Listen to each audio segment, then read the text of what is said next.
Welcome to So Very Easy. My name is Laura, and time is a great artist, especially when it comes to things that are hundreds of years old, like marble and granite, old buildings and floors. Over time, all of these materials crack and change color, and it's a very, very unique and beautiful look. Let's try to capture that with the table runner.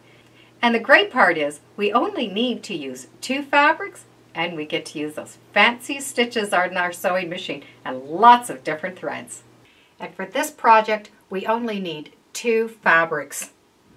These 2 fabrics will either make a table runner reversible, or we can have 2 separate ones. The fabric I'm using is from Northcott. It's the Stonehenge oxidized copper. So it has blues and greens and a lot of these beautiful golds. And I'm going to use a variety of threads from brown all the way to golds. And with all of these threads, I'm going to be able to use those fancy stitches on my Bernina. If you don't have a machine that does those fancy stitches, you can still do this and do a zigzag or whatever stitches your machine has. And we're going to start with 2 really big pieces of fabric because they're going to be cut and stitched together and stitched together and stitched together, so they're going to become smaller. And if you're not sure what color threads to use, you'll be able to follow these little color dots on the edge of the fabric. These dots represent every color that is in that fabric. Even though you might not see them, they are here. So this will give you a good idea on what color threads to use. Both pieces of fabric just need to be the same size. In this case, I have 18 inches. And I've cut that whole width of the fabric from selvage to selvage. They both need to be the same. From here, we need to make sure that they're pressed very well and starched. The starch is going to help stabilize the fabric as we do the sewing. Even though this is going to be a quilted table runner, we're going to change the seam allowance to a 1/2 inch. By having that 1/2 inch, it's going to secure the fabric a lot better, and it's going to be easier to do some stitching over top of those seams. We need to cut these 2 strips always at the same time, and they're always going to be with the fabrics facing up. The first cut we need to do somewhere at about the 3rd mark, somewhere between the 18-20 inches. What we want to do is we're going to start from the center point and come out. I want to have a straight edge, but I don't want to have a straight cut. The cut can go on any angle that we want. Crooked angles are going to be a lot better than a very straight one. I'm going to take that ruler and just place it down and cut. I want to sew these fabrics back together. I'm going to switch them around. So the light and the dark get put together, and the dark and the light get put together. Match up your seams as best as you can. These are all going to be trimmed down, so you don't have to worry about it being exact. And then stitch a 1/2 inch seam allowance.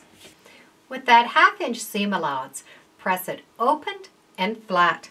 And I like to give it an extra spray starch on this side and a little starch on that side. These large seams and that extra starch is going to stabilize the fabric. The next thing we need to do is use our fancy stitches on the machine. And this is where we can put all those fun colors on. We can change the thread every single time if we'd like, or we can keep it all the same. So just choose a stitch and stitch following that center line. If you don't have a fancy stitch, you can just do a zigzag or leave it. With that seam allowance pressed open and flat, it makes a nice flat surface for the machine to work on. So it's not trying to go over a hill every stitch. And some of the stitches are a little bit bigger than a 1/4 inch, so this makes it lie nice and flat. And it has a nice finish on the right side. You can do both stitches the same or make them different. I'm going to do each one different and with different color threads. Once you have that first seam done, it's important to give it a press. If you have a specialty thread, you can always use a pressing cloth and press those seams down. And that helps anchor that thread into the fabric. You can get pressing sheets at almost anywhere you can buy fabric. Once we have those first 2 seams done, we're going to be able to make a second. The fabric is going to go so that all the sides are facing up. Once the fabrics are put together, we're going to be able to take another cut. The pieces are not going to remain exactly the same, and that's okay. That's what's going to be fun about it. As long as those pieces are together as best as they can be, they're going to be fine. We need to take another cut. And yes, we can cut right through that last seam. And that's just going to add some charm. You can put it on any angle you want. We just need one straight edge. With both those layers together, just going to cut it apart. Once we have that cut down, we're going to be able to switch up those fabrics. The bottom goes to the top, and the top goes to the bottom. Flip over those seams and stitch the 1/2 inch. And we don't need to match up these seams. It's supposed to look like random cracks in marble, and marble doesn't always crack equal, so we don't have to match them up. And stitch a 1/2 inch. Press the seams open and flat. Give them a starch on both sides. You can see how they're not matching up, but they'll still look really nice. And do another row of decorative stitching on both pieces. With the seams pressed open, they will stay flat and the machine won't have any problem going over those. Put those fabrics back together, right side up. However, they don't always need to go in the same position. As long as the fabric is right side up, they're going to fit together. Just match up those edges the best that they will go. Now we can make another cut. You can always peek underneath if you need to. And cut the two apart. And continue the same technique. Switch up the fabric, the back to the front and the front to the back. Match up those seams, 1/2 inch. Press open and continue your fancy stitching until you get the two pieces so you like the way that they look. There's no right and there's no wrong. It's all on how you want it to look. As you cut and stitch these together, the seams are not going to match up along the edge. And that's okay because we get to trim this down. As you're stitching these decorative stitches, if you find that your fabric is being pulled together, you can just use long strips of stabilizer and stitch them right on the back as you're stitching. That's going to help them from pulling in. We now have 2 runners done.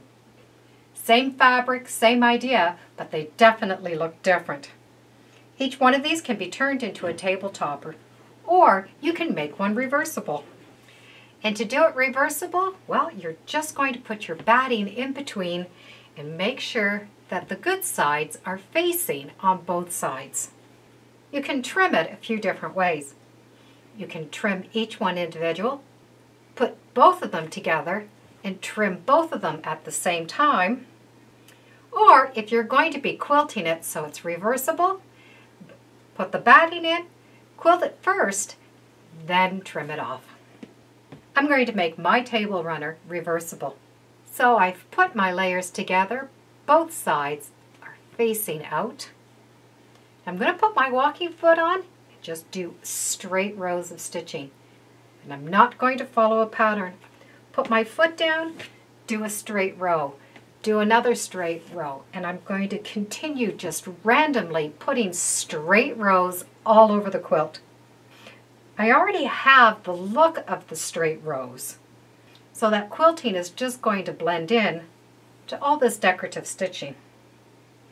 And to do it, all you need to do is take a ruler and draw random lines all over, and then put that walking foot on and just follow those lines. I chose the darker fabric to make the binding, so I needed 3 strips the width of the fabric. The size of my table runner ended up being about 15.5 inches by 34.5 inches.